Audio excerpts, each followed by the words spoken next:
Hello everyone, আসসালামু আলাইকুম। কুয়াকাটা যাওয়ার সময় আমরা সবাই মিলে কি করলাম, বাচ্চারা কি আনন্দ করলো তা নিয়ে থাকছে আজকের এই ফার্স্ট ব্লগটি। সো না টেনে ভিডিওটি দেখার আমন্ত্রণ রইল।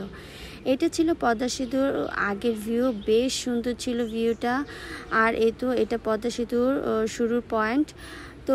তো সবাই আমরা বাসে যার মতন করে গল্প করছিলাম, কিন্তু বাচ্চারা কিন্তু ঘুমিয়ে পড়েছে, যেহেতু ওরা ভোর 5টায় ঘুম থেকে উঠেছে। সো ভীষণ টায়ার্ড ছিল, ওরা ঘুমিয়ে পড়েছে। আর এটা ছিল পদ্মা সেতুর একদম মিডল পয়েন্ট, শুধু পানি আর পানি দেখা যাচ্ছিল, বেশ ভালো লাগছিল। কিন্তু পদ্মা সেতু থেকে নেমে যখন ভাঙার দিকে আসলাম, এই সুন্দর সাদা রঙের মসজিদটা আমাদের চোখে পড়লো। মসজিদটা কিন্তু অসম্ভব সুন্দর ছিল, ভিডিওতে বোঝা যাচ্ছে না, কিন্তু বাস্তবে কিন্তু বেশ সুন্দর। সো আমরা বাচ্চাদেরকে নিয়ে এখানে নেমে গেলাম একটু হাঁটাহাঁটি করতে, যেহেতু ওরা লং টাইম একটু বসে আসে, আবার লং টাইম বসে থাকতে হবে। সো এখানে হাঁটাহাঁটি করলাম। মসজিদের ভিতর দেখেন কত বড় বড় ফ্যান, আর পাশে কিন্তু ছিল স্কুল অ্যান্ড একটা কলেজ। তো আমরা এখানে হাঁটাহাঁটি করে একটু ব্রেক নিয়ে তো আবার বাসে উঠে গেলাম।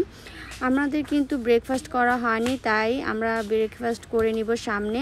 আর এখানে ছিল অনেকগুলো মাছের বাজার, শুধু মাছই না, এখানে কিন্তু সবজিও পাওয়া গিয়েছে। এই যে এখানে কিন্তু সবজিও আছে। তো বিভিন্ন ধরনের সবজি মাছ নিয়ে একটা গ্রাম্য বাজার যেটাকে বলে। তো আমরা একটা হোটেলে নেমেছি ব্রেকফাস্ট করার জন্য, যেহেতু আমাদের খাবার অর্ডার করেছে অনেকক্ষণ হলো, অনেক টাইম নিচ্ছিল। তো এখানে বাচ্চারা এর জন্য বোরিং ফিল করছিল, তাই তারা একটু খেলাধুলা করে নিল। তো যাই হোক, অবশেষে আমাদের ব্রেকফাস্ট চলে এসেছে। আমাদের ব্রেকফাস্টে আমরা নিয়েছিলাম খিচুড়ি আর গরুর মাংস, কিন্তু খিচুড়িটা একদম ঠান্ডা ছিল, যার কারণে কারো কাছে ভালো লাগেনি। লাস্টে আমরা ভাত আর ভর্তা দিয়ে খেয়েছিলাম।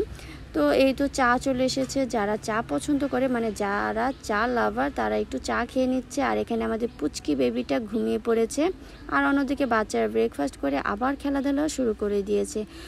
ওদের আনন্দ দেখে আমাদের ভীষণ ভালো লাগছিল যে ওরা সবাই আবার একত্রিত হয়েছে, আনন্দ করছে।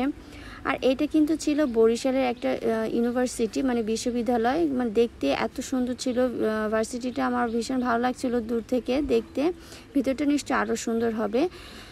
তো যেতে যেতে আবার আমরা পায়রা সেতুতে চলে আসলাম। আর পায়রা সেতুটা কিন্তু অনেক সুন্দর ছিল, দেখুন আপনাদের কাছেও মনে হয় ভালো লাগবে, আমার কাছে তো বেশ ভালো লেগেছে সেতুটা। তো সবাই আবার সবার মতন করে গল্প করছে, খেলাধুলা শুরু করে দিয়েছে বাচ্চারা, 10-20 খেলছে তারা। তো তারা তো আর সিটে বসে থাকার মানুষ না, কিছুক্ষণ পর পরে একটা না একটা খেলা শুরু করে দেয়। আর এখানে বড়রা সবাই টায়ার্ড, ঘুমিয়ে পড়েছে ব্রেকফাস্ট করার পর। তো অবশেষে আমরা আমাদের কাঙ্ক্ষিত হোটেলে চলে আসলাম। ছিল আমাদের হোটেলটা। তো আমরা বাস থেকে সবাই নেমে গেলাম, আর এটা ছিল হোটেলের ব্যাক সাইড। আর হোটেলটা কিন্তু বেশ সুন্দর ছিল, আর হোটেলের পাশে একটা সুন্দর একটা সুইমিং পুলও ছিল। তো যাই হোক, আজকে ভিডিওটা এ পর্যন্ত। সবাই ভালো থাকবেন, আর নেক্সট ভিডিও দেখার জন্য আমার পেজে অবশ্যই চোখ রাখবেন।